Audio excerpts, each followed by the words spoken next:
Hello, everybody, and welcome to the second installment of the iRacing Pavement Sprint Car tutorial series. I'm Jason Brown. My friend Dan Smith is uh, unable to record for this week, so I'm going to do my best to fill in for him and hopefully help some of you guys out that are interested in running the the sprint car series here. Um, as as Dan said, or if he didn't say it, he should have said it. It's a very rewarding car to master, and I feel like these new default setups we have here are a little bit easier to conquer, get the hang of. So, with no further ado, let's take a look here. Go in the garage.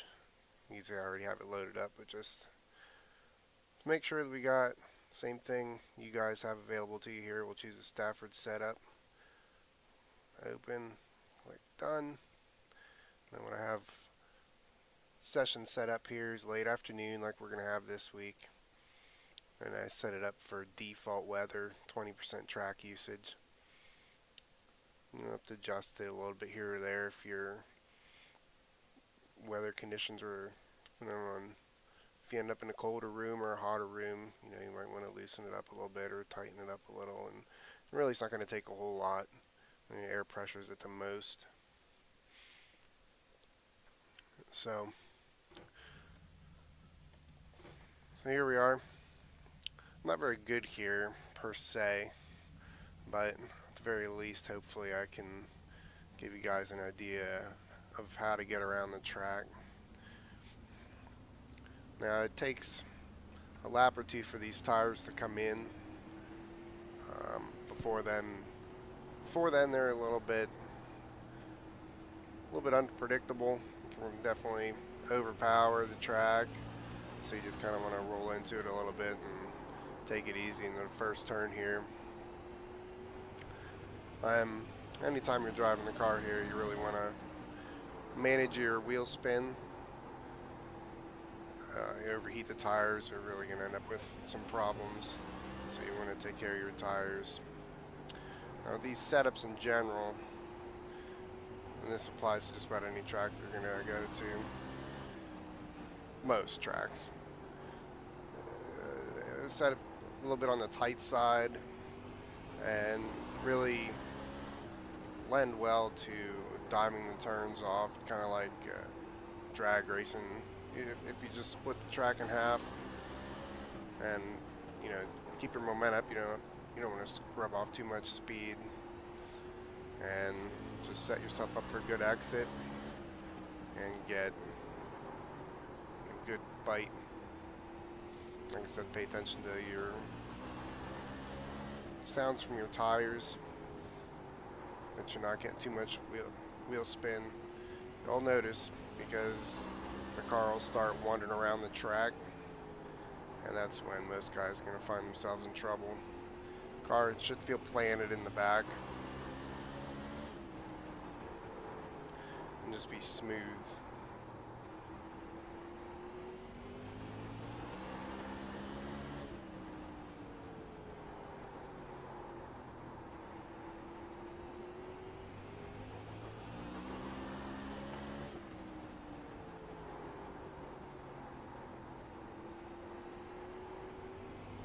What I like to use sometimes, and this might help you out later on in your runs, later on in the race, is your brake bias adjustment. There's different styles for driving the car. I like to use just a little bit of brake to get the car set in the turn. And if you're finding yourself pushing a little bit too high on entry here, you can dial some brake to the rear. If you find yourself kind of locking the rear tires up and having to, you're doing like a full wheel slide into the turn, then you might want to dial some brake back forward.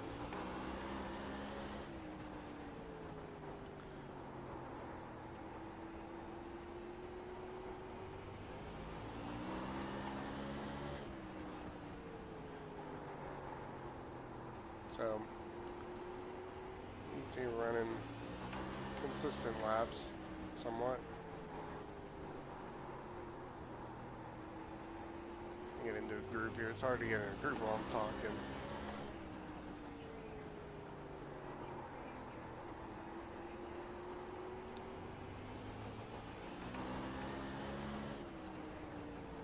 Big thing with any of the tracks here in this car is this maybe sets this car apart from a lot of other cars, is that you can get in and go without too much preparation, but with just a little bit of preparation ahead of time, get yourself familiar with the track, comfortable in the seat, figure out your limits, what you can and can't do. It'll really pay off.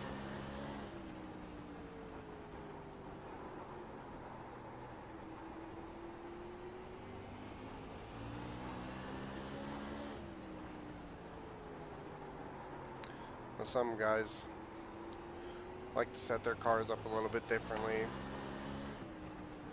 Like I mentioned earlier, cars set up is a little bit on the tight side, and what that's going to create is getting into the turns here. It's going to be pretty easy to overdrive it. The car's going to wash up the track, and over the course of 40 or 50 laps, you're going to burn up your right front tire. So, you know, set yourself up maybe a little bit easier, or a little bit earlier for the turn, I should say. And right there, that's driving it like that, you'll burn up the right front. But get yourself set up a little bit earlier, and then apply a little bit of throttle to keep the car rotating. And the key is to get it to rotate mid-corner, and then you just focus on getting a good exit, getting back to the power. No matter rear stagger you have in the cars here, you can, you know, use its throttle like you would on dirt to keep the car rotated and moving. You help out with your lap times there. But what I was saying earlier, before I kind of went off track a little bit there, it might feel inclined to loosen the car up to get it to roll the center a little more, and you know, that's going to be a personal preference. I'd recommend getting comfortable driving the car the way that it's set up here before you start throwing changes at it.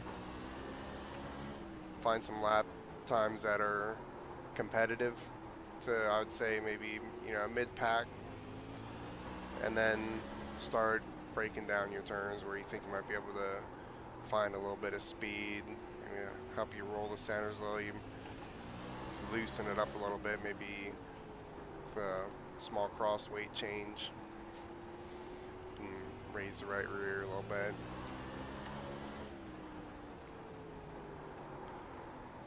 Might want to hesitate. If you're going to do a cross weight change, you might want to think about raising the right rear instead of lowering the left rear. You don't want to take rake out of the car. What we found, and this is a departure from what you would set these cars up like in real life, is that these cars here on iRacing really seem to like a lot of rake in the car. It feels like it helps with your drive off, and as you lower the rear ride height, you're going to lose some of that drive off.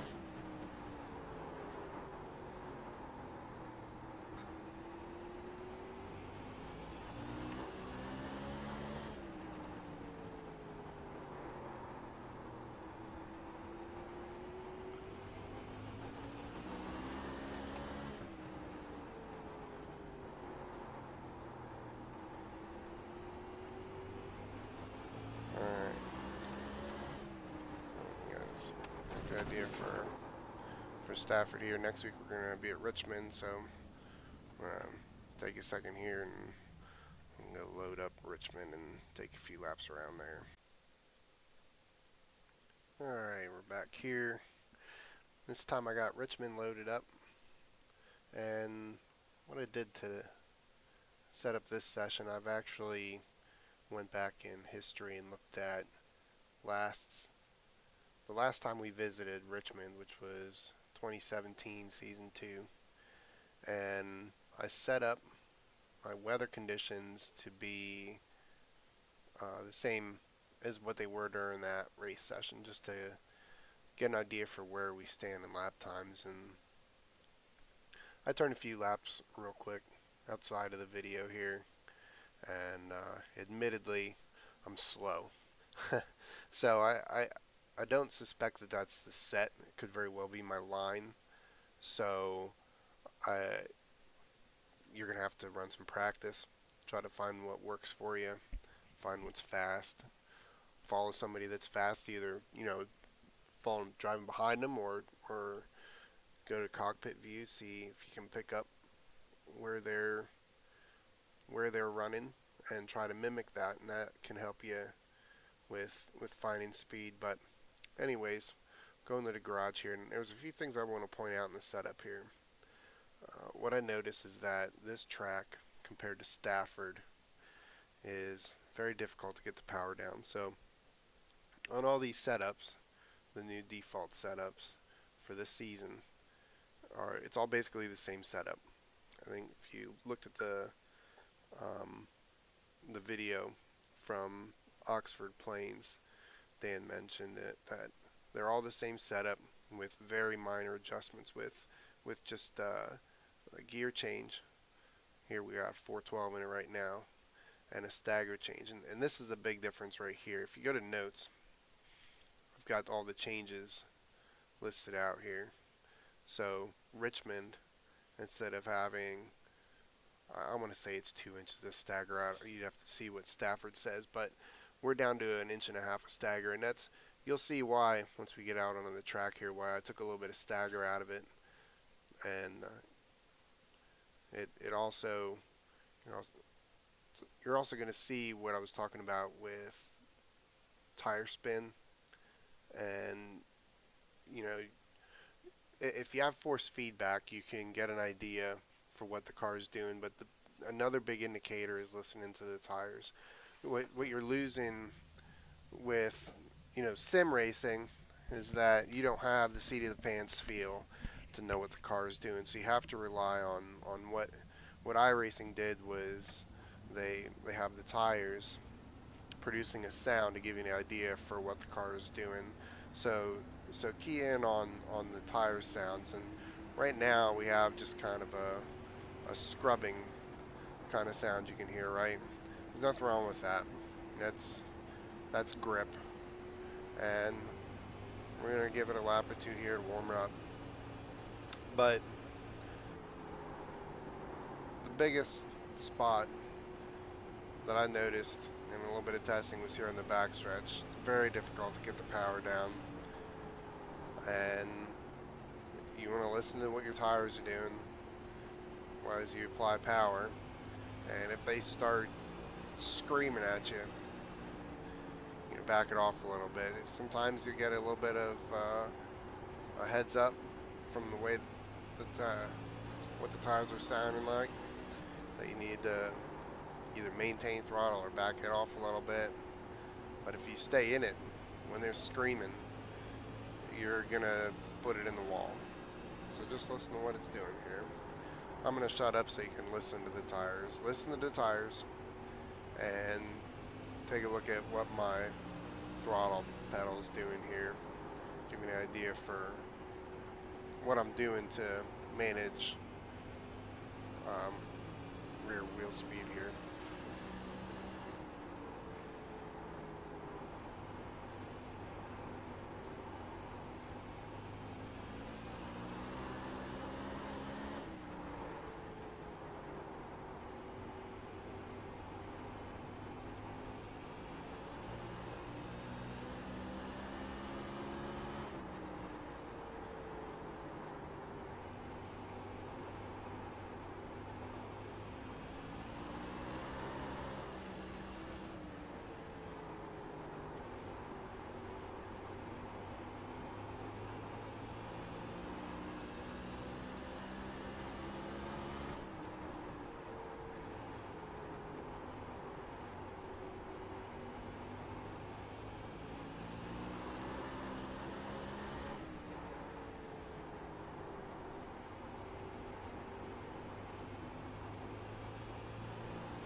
So if you can hear it, its tire's a little bit warmed up right now, where they're sticking a little bit better than they would have if I had romped on it first lap or two there. But you hear the tone go from that.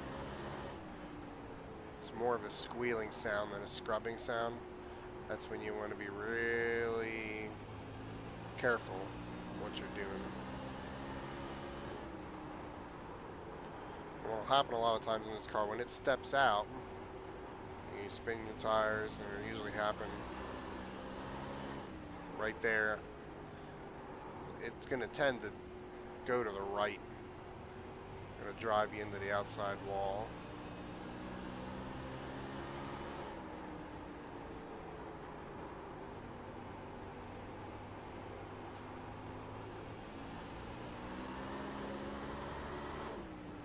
You hear it there. It's squealing pretty loud.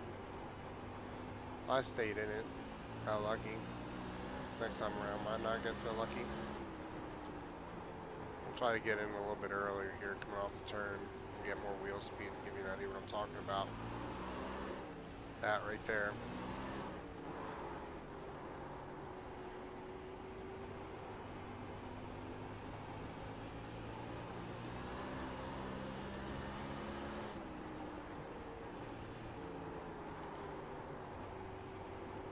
So again, when I'm focusing here, no different than Stafford in this case, is corner exit, getting a good run down the straightaway, or in this case the tri-oval on the front stretch here. Good exit out of 4 is going to get you a lot of speed there because the front straight is so long.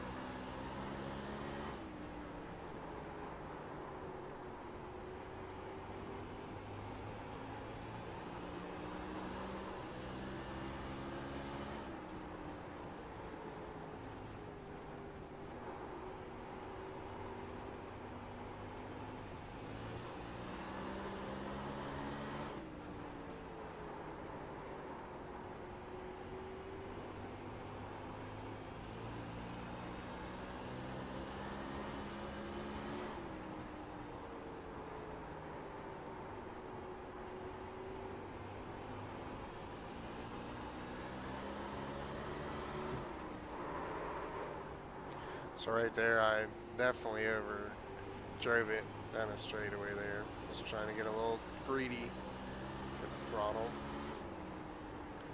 And that'll bite you.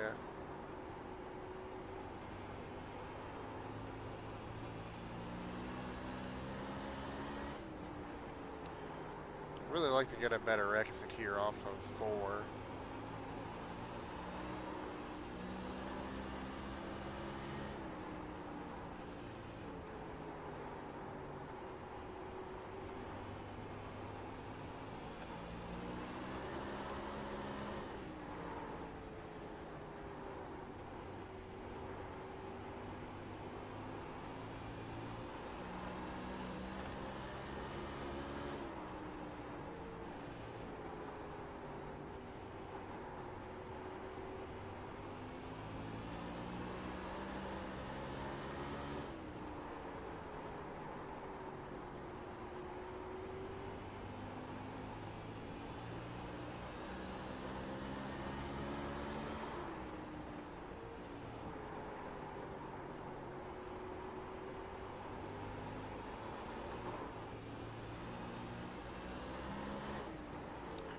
Again, listen for cues in your speakers for what the tires are doing. A lot of times you'll hear it before you feel it in the wheel. If you don't have force feedback, you'll never feel it in the wheel, so that's an even bigger disadvantage.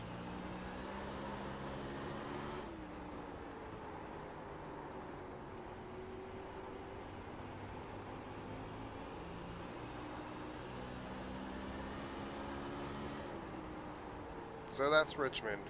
Not fast. I think we're running 19.5s last time, so